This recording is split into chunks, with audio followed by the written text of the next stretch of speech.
Today, I'll be breaking down Google's fundamentals. I always start with 5 dimensions, a proprietary system where I dissect the fundamentals of a business. Let's kick off with the first dimension, growth. The trajectory of Google's growth is truly extraordinary. Over the past decade, Google has achieved a remarkable surge in revenue, experiencing a staggering 396.7% total increase, which translates to an outstanding annual average growth rate of 17.4%. Turning our attention to net income growth, Google has consistently maintained an impressive 17.8% annual growth rate, resulting in a cumulative increase of 416.5%. The growth in earnings per share is even more impressive due to stock buybacks, showcasing an overall expansion of 985.4%, translating to an impressive average annual growth rate of 26.9%.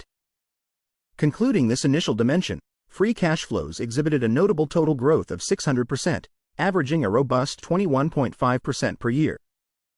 Google's performance in the growth dimension deserves a perfect 5. Now, let's shift gears to profitability dimension. Google has averaged a gross margin of 57.6% over the past decade. However, the current margin has seen a slight dip, standing now at 55.9%.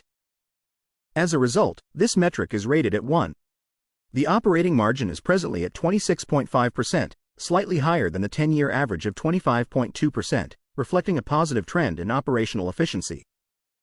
In free cash flow margin, Google maintained an average of 15.2% over the last 10 years. The current value has surpassed this average, reaching an impressive 18.8%, indicating a favorable increase in cash generation efficiency. Lastly, the return on invested capital has been exceptional, averaging 34.4% over the last decade. The current value stands at an outstanding 35.8%, showcasing sustained and improved returns on invested capital. Moving on to the solvency dimension. Google stands as a financial fortress.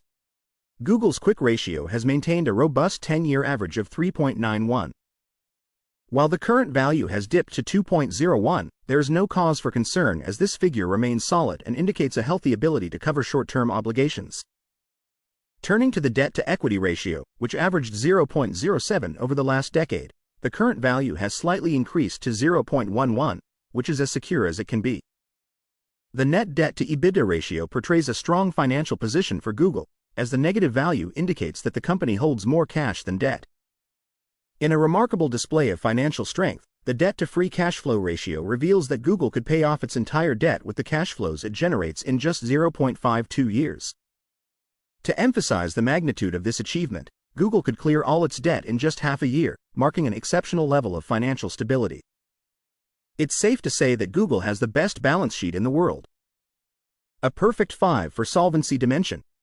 Now the important fourth dimension, valuation. Google's excellence as a business doesn't necessarily translate into a stock to buy. Usually, outstanding businesses have outstanding multiples. Let's see what Google's valuation metrics say. Starting with the enterprise value to sales, the 10-year average stands at 6.4x, while the current multiple is at 5.7x. This implies a potential undervaluation of Google's stock. Similarly, the enterprise value to EBITDA multiple, with a 10-year average of approximately 20x, is currently at nearly 18x, signaling another potential undervaluation. Analyzing the price to free cash flow, the current multiple of 32x is significantly lower than the 10-year average of 50x, pointing towards an undervaluation of Google's stock. Concluding with the price-to-earnings ratio, the current value of 27x, compared to the 10-year average of 35x, further suggests that Google is currently undervalued. In summary, not only is Google an outstanding business, but it also appears to be undervalued based on various valuation metrics. However, I'll look forward to confirm this undervaluation through a discounted cash flow valuation of Google's stock. I'll do this in a minute. For now, let's finish the 5 dimensions section with the shareholders' return. Since Google doesn't pay a dividend, the metrics dividend growth, dividend yield, and payout ratio are naturally rated 1. Examining the key metric of shares outstanding, Google has engaged in share buybacks over the 10-year period, resulting in a reduction of 5.5% in the number of outstanding shares. While this percentage may not be significant, the noteworthy aspect lies in Google's recent pace of share buybacks over the last 3 years. During this period, Google repurchased 1 billion of its shares, averaging a commendable yearly buyback rate of 2.2%. This signifies a positive trend and is particularly notable considering Google's substantial cash reserves of almost $120 billion. This robust financial position suggests the potential for further stock buybacks in the future, presenting an optimistic outlook for shareholders. In this table, we have a summary of this section. The 5 Dimensions final rating is a great 3.9. Now let's move on to Google's DCF valuation. I employ Wall Street analysts' free cash flow projections to compute Google's fair value. The average estimates of the next 5 years are utilized for a base case scenario, the highest estimates for a bull case scenario, and the lowest estimates for a bear case scenario.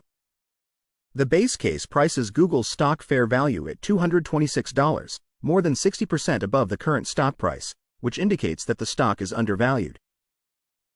The bull case prices Google's stock fair value at $301, more than 114% above the current stock price, which indicates that the stock is undervalued. Finally, the bear case prices Google's stock fair value at $157, representing an 11.4% premium over the current stock price. Even in the bear case, Google's stock is considered undervalued. How exciting! It's truly satisfying to find businesses like this. In summary, Google earns a great 5D rating of 3.9, and its weighted average price target of $227 implies a 61.5% undervaluation. Putting all together, my final verdict is, next round, Analysis 2.0. Google, with its outstanding business performance and an impressive overall 5D rating of 3.9, stands as one of the best businesses in the world. Remarkably, despite being among the best, Google appears undervalued.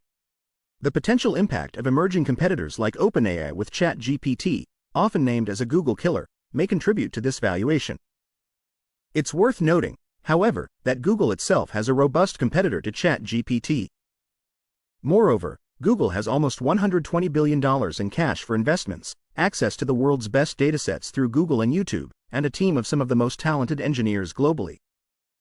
If you don't want to miss my second analysis to Google's business where I'll explore these aspects and much more, join me in the upcoming second analysis of Google's business. Subscribe to my channel to stay informed and stay tuned for the next analysis.